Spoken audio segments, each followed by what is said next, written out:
Welcome to the Tech Egg. Don't get scrambled. Enjoy the video. In this video, I will explain how to remove a Jeep JK exhaust. First, let's gather the necessary tools. You'll need a ratchet, a 15mm deep socket, and an exhaust hanger removal tool or a sturdy pry bar. Don't forget a good penetrating lubricant like PB Blaster or even dish soap. These will make disconnecting those stubborn rubber hangers much easier. Having the right equipment ready saves time and effort. Next, we'll begin disconnecting the exhaust components.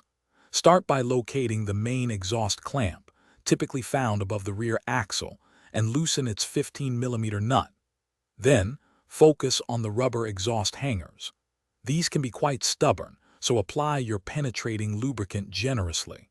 Use an exhaust hanger removal tool or a pry bar to carefully work the rubber isolators off their metal posts. Take your time to avoid damaging the hangers if you plan to reuse them.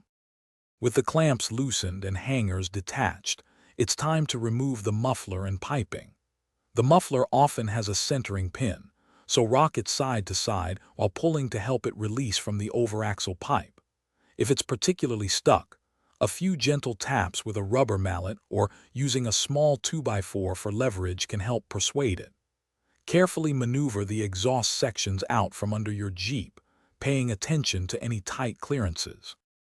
Before you finish, here are a few helpful tips. Always inspect your removed exhaust components for any signs of wear or damage, especially the rubber hangers, as they can degrade over time.